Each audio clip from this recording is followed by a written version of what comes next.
2024년 3월 말에 대통령 안가에서 그 만찬 모임 했다고 말씀하셨잖아요. 네. 그게 그 안가가 어디에 있는 안가입니까? 삼청동입니까? 아니면 다른 동입니까? 제가 안가를 가본 건 그때가 처음이라서 과거에 옛 그 청와대 근처인 것 같은데 정확히 어느 동인지는 집어는 잘 모르겠습니다. 예. 그때 참석자가 누구였죠? 네, 저하고 저는 국방장관이었습니다. 김용현 경호처장, 조태용 국정원장, 여인영 방첩사령관 이렇게 있었습니다. 그 당시는 증인이 국방부 장관이었죠. 네. 이제 그때 그 대통령이 비상한 조치에 대해서 언급을 했죠.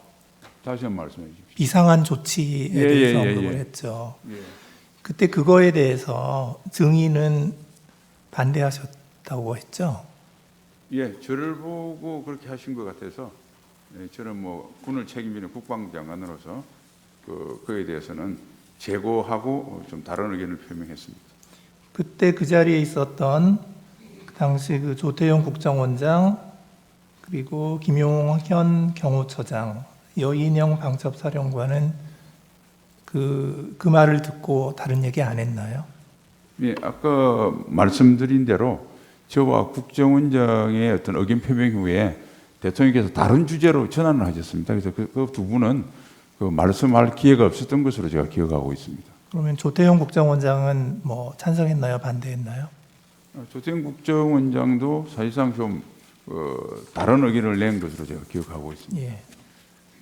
그리고 그 다음에 바로 집으로 안 가고 그 증인 공관으로 김용현 여인영 데리고 갔죠.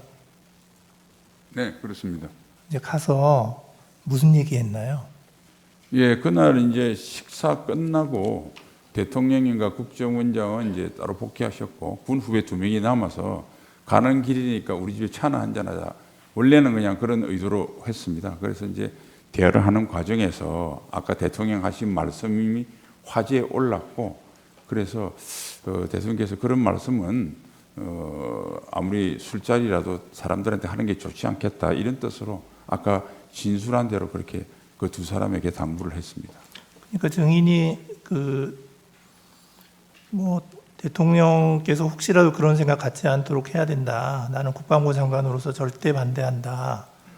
반드시 내 뜻을 전해달라. 이렇게 말했다는데 맞습니까? 예, 그 조치를 저를 보고 하셨는데 사실은 제가 거기에 동의하지 않으면 성립될 수 없기 때문에 대통령께서 이제 그런 생각을 아예 안 하시려고 그러면 제 입장이 중요하겠다는 생각하에서 조금 그 예의에 벗어나지만 제가 경호처장한테 제 뜻을 대통령께 전해달라고 말씀했습니다.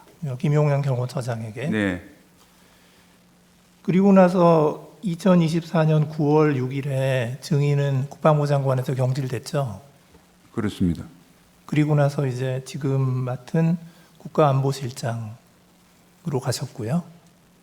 예, 정확하게 이야기하면 8월 13일 날 제가 겸직을 했습니다. 9월 6일까지 김용현 그 후보자가 장관이 될 때까지 그래서 2가지 겸직을 했고 9월 6일 이후에는 김용현 국방부 장관, 저는 안보실장 1가지 일만 전념하게 되었습니다. 예.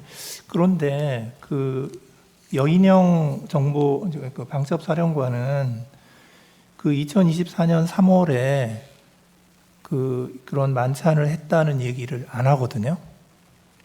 2024년 다시 한 말씀. 2024년 3월에 대통령 안가에서 예. 만찬을 할 때 예. 이제 여인영 방첩사령관이 있었다고 했잖아요. 예. 그런데 여인영 방첩사령관은 어떻게 얘기를 하냐면 자기는 하여튼 그런 자리에 간 적이 없다. 이렇게 얘기하는데 시기가 분명합니까?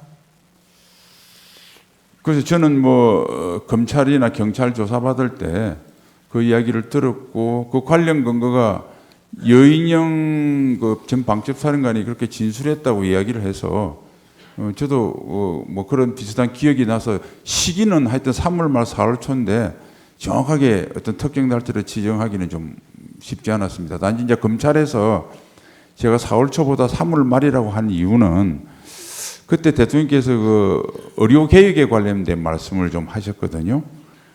그러고 난 뒤에 4월 1일인가 그 의료 개혁의 담화를 발표하셔서 그 전에 한 것 같아서 제 기억으로는 3월 말로 기억하고 있습니다.